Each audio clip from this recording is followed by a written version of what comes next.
Ermənistanda yaranan daxili və xarici gərginlik iyunun 7-sində keçiriləcək seçkilərdən əvvəl pik həddə çatıb. Hazırki məqam ölkənin gələcək 10 illiklər üçün kursunu müəyyən edə bilər. Mövcud vəziyyət isə belədir. Rusiya İrəvana özü ilə Qərb arasında seçim etmək üçün təzyiq göstərir. Əgər bu seçim Avropa Birliyinin xeyrinə edilərsə, Moskva ağır nəticələrlə hədələyir. Eyni zamanda ölkə daxilində baş nazir Nikol Paşinyan rəqiblərini diz çöktürməklə təhdid edir. Təhlükəsizlik qüvvələri isə müxalifət liderlərinə qarşı cinayət işləri açır. Başqa sözlə, bütün tərəflər seçki kampaniyasında manipulyasiya və xəyanət ittihamlarından istifadə edirlər. Reuters'a konuşan batılı kaynaklar da Moskova'yı Ermenistan seçimlerini manipüle etmekle suçluyor. Reuters'a göre Paşinyan ola ki suikast girişimi falan olur diye CIA tarafından koruma altına alındı. Bir anlamda Rusya'nın böyle bir şey yapabileceğini ima ediyorlar. Məlumdur ki, Nikol Paşinyanın baş nazir olduğu 8 il ərzində Ermənistan 2-ci Qarabağ müharibəsində məğlub oldu və ölkədə ciddi təzyiqə məruz qaldı. Ancaq bununla belə hökumətin tənqidçiləri cəmiyyətə layiqli alternativ təklif edə bilmədilər. Keçmiş prezidentlər isə korrupsiya ittihamlarına görə xalqın rəğbətindən uzaqdı. Bu şəraitdə Paşinyan çoxsaylı böhranlara və qalmaqallara baxmayaraq hakimiyyəti əldə saxlaya bildi. Hətta indiki məqamda da Paşinyanın rəhbərliyi altında hakimiyyətdə olan Vətəndaş Müqaviləsi Partiyası seçkilərdə liderdir.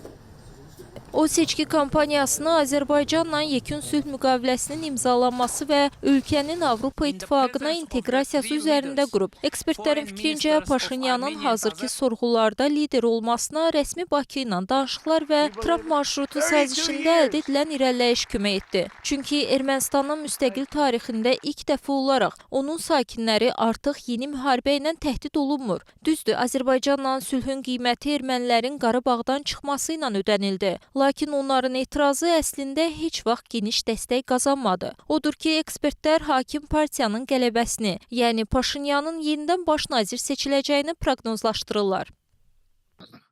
Paşinyan hazırda bütün reytinqlərdə birincidir. Əgər seçkilər Paşinyan üçün nikbin olarsa, fikrimcə onun Avropa kursunun davamlılığı şübhə altındadır. Çünki Rusiya Ermənistanın əsas ticarət tərəfdaşıdır. Buna görə də Moskva İrəvanın özünü uzun müddət müttəfiq kimi təqdim etməsinə imkan verməyəcək. Son dövrlərdə Ermənistanın daxili siyasətində ən diqqət çəkən partiya isə Rusiyalı erməni milyarder Samvel Karapetyanın rəhbərlik etdiyi güclü Ermənistan blokudur. O, hazırda Paşinyanın əsas rəqibidir. Sorğularda əsasən ikinci sırada qərarlaşır. Blok ruspərəst mövqeyi ilə seçilir. Maraqlıdır ki, Samvel Karapetyanın özü daxili qiyam cəhdinə dəstək və maliyyə cinayətləri ittihamı ilə Ermənistanda ev dustaqlığındadır. Həmçinin ikili vətəndaşlığı olduğu üçün qanunla birbaşa baş nazir ola bilməz. Lakin onun bloku Paşinyan əleyhdarlarının əsas mərkəzinə çevrilib və seçki siyahısında partiyaya Karapetyanın qardaşı oğlu Narek başçılıq edir. Baxmayaraq ki, Ermənistan hakimiyyəti may ayında ona qarşı da cinayət işi açıb.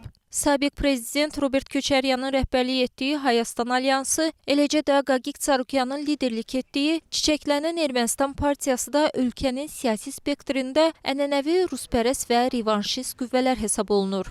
Qarşıdan gələn seçkilərdə ruspərəst qüvvələrin qalib gəlmək şansı demək olar ki, yoxdur. Müstəqil rəy sorğularının nəticələri göstərir ki, onların ümumi dəstəyi maksimum 22-27% civarındadır. Bu rəqəm isə onların əhəmiyyətli bir qələbə qazanması və ya ölkənin hazırki qərbə inteqrasiya xəttini dayandırması üçün kifayət deyil. Yəni, Kreml tərəfdarı qüvvələrin hazırki seçkilərdə seçilmə şansı proqnozlaşdırılmır. Bu isə görünən odur ki, Moskvanı qəzəbləndirir. Rusiya son 8 ildə Paşinyanla işləməyi və onun ikili oyununu görməzdən gəlməyi öyrənsə də, görünür bu dəfə Putin İrəvanın Moskva ilə qalacağına, yoxsa Avropa İttifaqı üzvlüyünə can atacağına qərar verməli olduğuna israr edir. Hətta sözlərdən əmələ keçərək Rusiya may ayında Ermənistana tərəvəz, meyvə, konyak, şərab, mineral su və gül idxalını məhdudlaşdırıb. Ekspertlər isə bunu belə izah edir ki, əvvəllər Moskva hakimiyyətdə kimin olmasından asılı olmayaraq İrəvanı öz təsir dairəsində hesab edirdi. Lakin görünən odur ki, Kreml yalnız indi Ermənistandakı mövqeyini itirmək riski ilə üzləşdiyini anlayıb.